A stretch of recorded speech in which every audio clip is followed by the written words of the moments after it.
Ladies and gentlemen, today I'm here with a good friend of mine and someone I've known since I've been here in New York, 2006. It's quite some time now. Yeah, right. Aaron James, and it's just really great to see you growing into a role as the bassist for Gregory Porter. I remember linking up with you many, many times at St. Nick's and seeing you play there, and being competitive in a way that was fun. And we had our days, and St. Nick's is now long gone. Yeah. But you are living on and playing, and it's just really great to see you here and being part of Gregory Porter's thing. Tell us a little bit about getting together with Gregory and how that happened and working with him. That's an interesting story, actually. That's a very interesting story. We go back to a man close to my heart, gave us one of my first gigs in New York, Melvin Vines. Okay, yeah. At this point in time, I think I've been working the pub maybe like 3 or 4 or 5 nights a week, something like that. And Gregory was the singer for his Tuesday night showcase. And for a little bit of period when I was there, I was only working with Melvin on Monday nights. And then one day Melvin says, okay, you want to play Tuesdays with Gregory. And before then it used to be just an organ, drums, organ, and 2 horns and Gregory. Sure. And so they added a bass. So I said I'd come up and play. Initially, I guess we had to feel each other out for a little bit, and I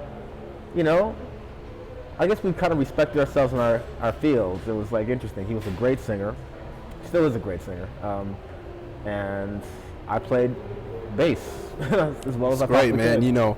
Some of the songs I've heard, they're very gospel oriented, but they're also very high energy. Mm-hmm. And that ties right in with St. Nick's, man, because those sessions there, Monday night sessions, and sometimes you did the Skillet show and that type of stuff. It's high energy, man. Yeah, but I think the evolution of that too is that we all kind of came together.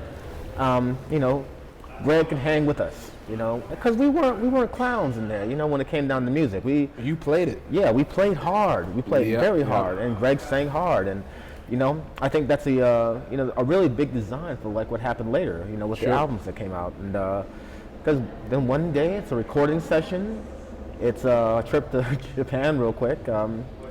And start working at another club called Smoke, getting ready for that. And before that even happened, we found out we were Grammy nominated. And the funny thing about Gregory is that I'm thinking, okay, we're just doing this recording session, and all of a sudden it was just like a slow process of being initiated into his band, realizing that he wanted the same energy that we had at St. Nick's Pub, where we take no prisoners when we play music, we play behind him like it was, like we're just going for it. Yeah, that's amazing, man. And it must be great to ride along and see the audience slowly start to accept you guys as the next big thing, because you've been doing your thing hardcore for many, many years, but finally it's happening for you guys, Yeah, it was an interesting process too. It's like, and also with Gregory, you gotta really appreciate a guy that says, he loves people in France, he loves people in England. And when he was initially going out there for the first couple of times, he'd have, a French band, an English band, a band from the Netherlands. Sure. And just started really pushing the idea that he wanted to bring out his band. And, from what I can tell from the reaction of it is that initially there was some, the English people wanted to play with Gregory, and everyone played with Gregory and stuff like that. But when I got the audience's reaction, when you go to England and they say, "Oh, wow, that's like completely different. That was just so much more phenomenal." And not to take away from any of the bands that Gregory's played with. Yeah. But to just say that, especially because we are part of the initiated the sound. Yeah. And came with that sound, and bringing that sound behind Gregory, which is what he wants to take to foreign countries and things like that. So it was interesting to hear people say, "Oh, it's like completely different. It's just so phenomenal." Just like the English band was great, but you guys are just phenomenal. So yeah. Well, that's really cool, man. And I just saw you've been doing some big festivals this summer. I saw you in Montreal, and You were just at Newport last week. And, yeah, Club Soda in Montreal. That was nice. Yeah, I actually was there a year ago seeing Ron win the Miles Davis Award at Club Soda. It's an excellent venue. And, Montreal is like one of the largest festivals in the world, 2.5 million people. Tell me about the new Blue Note record that's coming out, man, because that's coming out in September, and that must be an exciting thing. Yeah, I mean, what's funny is that we were like almost completely in the dark. We just got off a tour, and like as soon as we got off a tour, like 3 days later, we got into recordings, we got into a rehearsal session, and then like maybe a week later, we're doing a recording session, and Gregory just came up with all these new tunes that we had no inkling about what to do and stuff like that, or how we're gonna actually do them. Yeah. And the project came together, very tensely but very relaxed at the same time.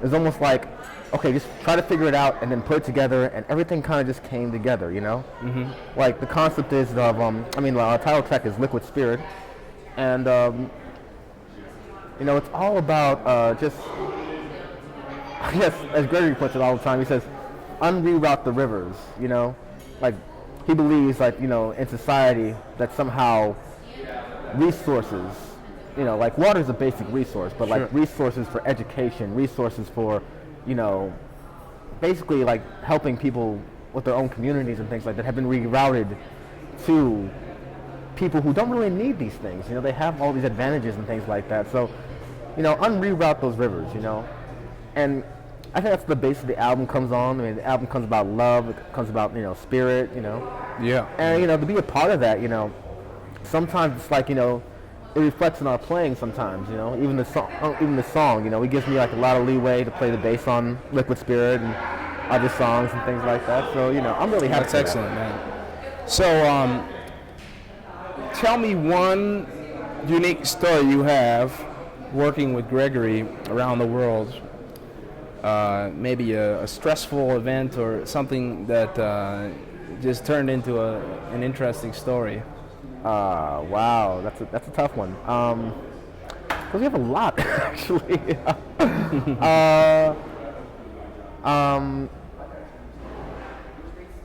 Wow. Let's go with Poe.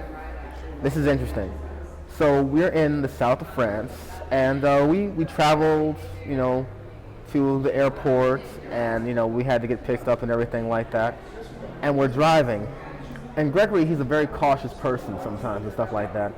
And as we're driving, we noticed that this little highway we're on, it was like, just really close and stuff like that. And Gregory's looking outside the window going like, yeah, it's like, we gotta be careful of that, be careful of these things. And sure enough, a truck comes right at us, just takes out the left side mirror. Whoa. Whole band is like in a state of like, we're freaking out. And it took us a while to calm down and things like that. And we still had that kind of energy on the stage too. That's interesting, man. Yeah, it was funny because it was like, he's trying to predict this thing that's about to happen. It happens. Yeah. And we're all kind of looking at each other going like, that was kind of deep. France is a magical country, man, because I was there in 2003. We ran into this woman, we went to Merlin's Castle in Brittany in France, and I run into this woman, and she looks like she's a witch. She's got like a broom and everything, man. She's walking with this broom, and she's like, "Can you give me a ride?" And we said no. And we get into town, and she's already there. How did she get into town before we even got there? I don't know if she flew on her broomstick or she had a twin sister or what, but she was already in town. That was scary because we were going on the same road. The only way she could have gotten there was, I don't know, some teleportation or something. And that's France, man. That's France is like...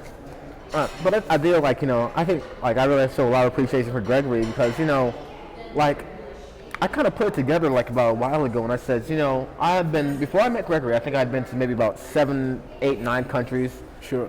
To this day, I've been to like 35. That's amazing. That's amazing to me. I mean, like maybe over 150 cities. Yeah. And, it's like, it's all about kind of his vision, And that's an interesting thing about, musicianship and like, with bands and things like that. Like, I had a friend of mine a long time ago said, the problem with music today is that nobody has any bands anymore. Everybody's trying to use everybody else. Yeah. And for him to actually stick with his band, like that's a core part of his sound, his philosophy. Yeah. So I just like I really love the opportunities to play. Well, Aaron, it's been a real pleasure, and we look forward to seeing you on the stage, man. And hopefully we'll talk again in the future and follow up with where you are going, exciting directions with Gregory Porter, man. Hey, man, good to see you again, too. Hey, good to see you, man. All right.